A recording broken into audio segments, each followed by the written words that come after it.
Welcome to Zelda Universe, it's Zelda time. This is the Mailbag. I'm your host for this week, Bastian. You might know me as the news editor for the front page of Zelda Universe. Also, occasionally I write some of the stories, and every once in a while an article or two. But anyway, let's get straight to those questions.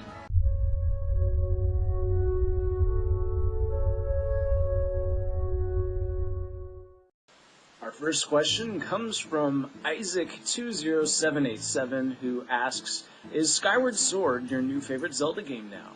Absolutely yes, it is. I think that Skyward Sword takes everything that makes a 3D Zelda game great. The dungeons, the battles, the puzzles, everything about that improves upon it, and then adds this whole extra dimension of the one-to-one sword fighting, the motion-controlled items and other weapons. It's just so much more immersive that way. It's hard to go back to play Twilight Princess, for instance, because I just wish so much like it had those new types of mechanics. So absolutely, Skyward Sword is my favorite Zelda game at the moment. Our next question comes from Supported Coffee, who asks, do you like the idea of a sequel of Majora's Mask? Well, I'm going to alienate a lot of Zelda fans right now by saying Majora's Mask is not my favorite Zelda game. I know that for a lot of people it really is, because it diverges so much from the formula that all of the rest of the Zelda games follow, but for me that's a problem. I like that formula and those other Zelda games, so the fact that I have to basically stalk every single member of Clocktown, figure out in a diary where they are at every hour of the day so that I can go get a bar of soap from this guy and hunt down this lady at 3 p.m. and give it to her, and then it's just not my cup of tea.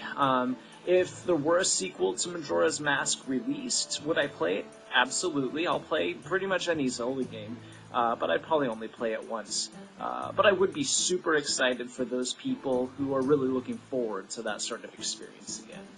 Our next question comes from Mr. UBTrollin2, who says, in all Zelda games, we hear about these wars that happen, but never actually see them and or play them. Why not? And would you like to see a Lord of the Rings-based Zelda game? Well, when I think of Lord of the Rings, I don't really necessarily think about the war aspect so much as I think about Frodo being this chosen hero who then, against all odds, has to destroy this weapon of mass destruction. And yeah, he has this group of a support group of friends who helps him achieve this task. So would I like to see a Zelda game like that? Absolutely. I think it would be really interesting to have Link surrounded by this group of sidekicks who all have different abilities, and maybe it's like a multiplayer experience, something different from Four Swords, or maybe it's still a single player, but the sidekicks are AI controlled.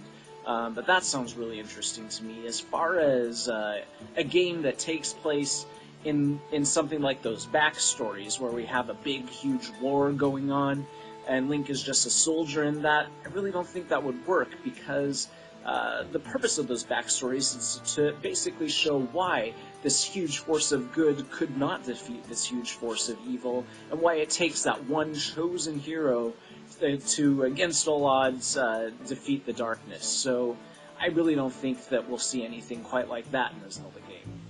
Our next question comes from John6 is the Beast, who says, Cody, in Majora's Mask, Link is a few years older than when he was in Ocarina of Time, but at the end of Ocarina of Time, Link was older than he was in Majora's Mask. Does this mean Link saved Termina before ever saving Hyrule? Well, since you're asking that question of Cody and not of me, let's ask Cody. Cody? Hey everyone, I'm Cody Davies from Cody Davies TV. Be sure to subscribe to my channel, and also Cody Davies TV 2, but not Cody Davies TV 3, we don't talk about that one, but do subscribe to Cody Davies TV 4. So to answer your question, it sounds like you're asking, is Link older in Ocarina of Time than he is in Majora's Mask?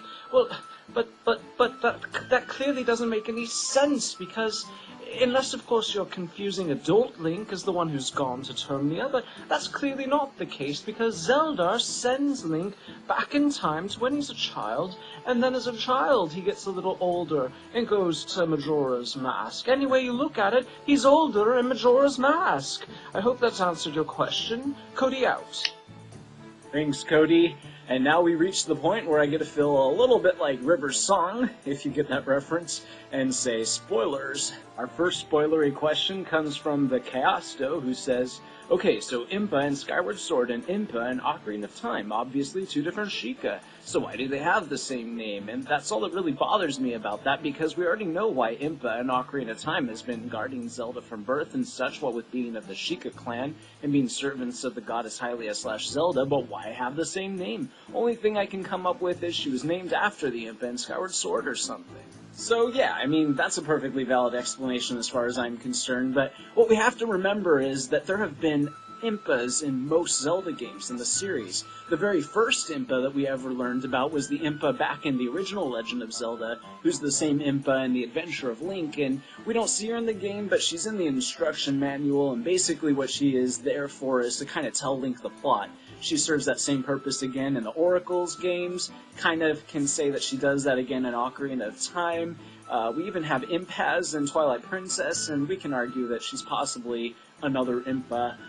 So I think Nintendo positioning Skyward Sword as the first Zelda game that sets in the chronology and sets up the entire mythos of what Zelda is, we have to have that first Impa. And then that explains why we have all future Impas. Reincarnations, just a case of the same name, we can't really say right now. We don't have any definitive facts. And our next question comes from OrdonLink259, who says, at the end of Skyward Sword, Fi goes into the Master Sword to sleep and waits to see Link in the future, possibly reincarnated. Why then isn't Fi ever seen in any other Zelda games by a Link who picks up the Master Sword? Are they going to make a game to explain where Fi went, like how Girahim was killed when Demise took the sword from inside Girahim? So first of all, Fi does say that she hopes to see Link again in the future, but in the same breath she says that she's going to sleep forever in the Master Sword. So what I think we're supposed to take from that is Fi will be sleeping forever in the Master Sword, which is why we never see her again in the future games in the timeline, but because she's now a part of the Master Sword, when Ocarina of Time Link pulls the sword from the pedestal of time, we don't see her, but she's in the sword, she's there, and I think that's what we're supposed to... It's Nintendo giving us a little wink, I think. Okay, so we've reached our final question. It comes from REI96, who says, Skyward Sword question, so at the end of the game you get the Triforce to wish Demise dead, and you succeed, but you end up going to the past to defeat Demise again, albeit the more traditional way. But wouldn't that render everything you did in the future, well, pointless? And how come nothing has changed in the future because of what happened in the past? Demise having conquered time doesn't seem to answer these questions to me. The way I tend to look at Zelda games is a little bit different than most people. I think a lot of people try to apply scientific and science fiction sort of ideas on the series, but I look at them as more like fairy tales or a cycle of legends. So yeah, maybe in a science fiction story, we would see a main character who his world has already been affected in such a way that when he goes into the past, he finds out he's the one that caused what he was already witnessing, and so he does that and returns back to the present, and that makes sense.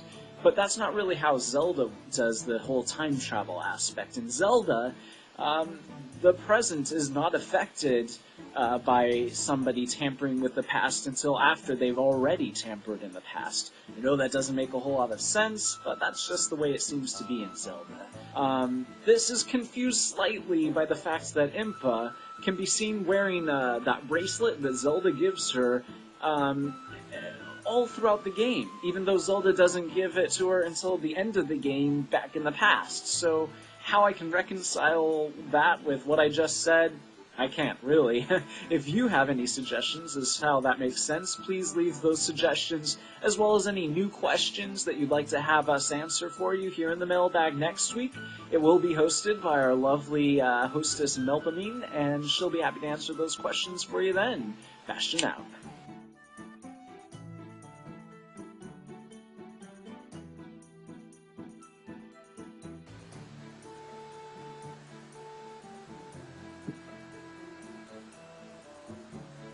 I don't know why I'm putting a hoodie on. Cody doesn't even really wear hoodies.